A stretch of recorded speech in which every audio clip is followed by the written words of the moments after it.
स्वागत आहे मित्रांनो आपल्या एका आणखी नवीन व्हिडिओमध्ये.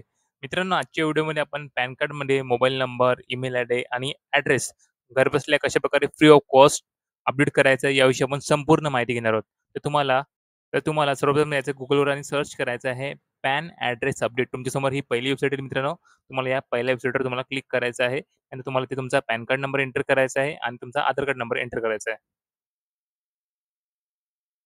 मित्रांनो पॅन कार्ड नंबर आणि आधार कार्ड नंबर एंटर केल्यानंतर तुम्हाला खाली इथे मंथ ऑफ बर्थ आहे. तुमचा जो मंथ आहे तो चूज करत तुम्हाला. त्यानंतर तुम्हाला त्यांची डेट ऑफ इयर एंटर करायचा आहे. त्यानंतर तुम्हाला इथे खाली यायचं आहे. टर्म्स अँड कंडिशन क्लिक करायचं आहे. तुम्हाला आय एम नॉट रोबोटवर क्लिक करायचं आहे. मित्रांनो तुम्हाला या साईडला दाखवत आहे, की इथे ही जी फॅसिलिटी आहे ही फ्री ऑफ कॉस्ट आहे. तुम्हाला कुठल्याही प्रकारचे पैसे तुम्हाला लागणार नाही. फक्त तुमच्या आधार कार्डवर जो ॲड्रेस आहे तो सेम ॲड्रेस जो आहे तुमच्या पॅन कार्डवर तुम्हाला अपडेट करता येणार आहे. तुम्हाला तिथे खाली यायचं आहे आणि तुम्हाला सबमिट या बटन तुम्हाला क्लिक करायचं आहे. त्यानंतर मित्रांनो तुम्हाला कंटिन्यू विथ ई-के-वाय-सी या ऑप्शनवर तुम्हाला क्लिक करायचं आहे.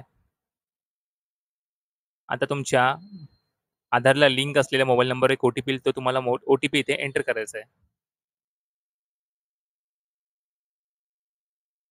ओ-टी-पी सबमिट केल्यानंतर तुमच्या मित्रांनो तुमचा मोबाईल नंबर आणि ईमेल आयडी दाखवत आहे. जर तुम्हाला हा तुमचा मोबाईल नंबर आणि ईमेल आयडी सुद्धा तुम्हाला अपडेट करायचा असेल, तुम्हाला do you wish to update your mobile number आणि ईमेल आयडी तुम्हाला ते येसवर क्लिक करायचं आहे आणि तुम्हाला इथे तुमचा मोबाईल नंबर एंटर करायचा आहे, जो तुमच्या आधारला लिंक आहे आणि तुम्हाला तुमची एक ईमेल आयडी इथे एंटर करायची आहे. मोबाईल नंबर आणि ईमेल आयडी एंटर केल्यानंतर तुम्हाला सबमिट बटनवर क्लिक करायचं आहे. मित्रांनो तुमच्या आता मोबाईल नंबर आणि ईमेल आयडीवर दोन्ही याच्यावर तुमचा ओ-टी-पी गेला आहे, तर तुम्हाला ओ-टी-पी इथे एंटर करायचा आहे. मोबाईलवरचा ओ-टी-पी आणि ईमेलवरचा ओ-टी-पी दोन्ही ओ-टी-पी एंटर केल्यानंतर तुम्हाला तिथे व्हॅलिडेट ऑप्शनवर क्लिक करायचं आहे.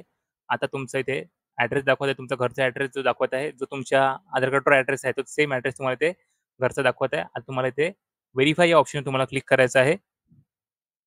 नंतर तुम्हाला जनरेट अँड सेव्ह प्रिंटवर क्लिक करायचं आहे.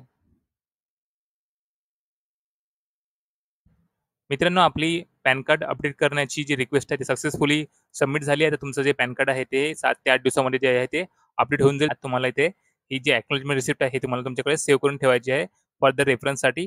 तर अशा प्रकारे तुम्हाला घरबसल्या तुमचं जे पॅन कार्ड आहे, ते तुमचा मोबाईल नंबर, ॲड्रेस आणि तुमचा ईमेल तुम्हाला चेंज करता येतो. पुन्हा भेटूया आपण एका नवीन व्हिडिओमध्ये. तोपर्यंत जय हिंद, जय महाराष्ट्र.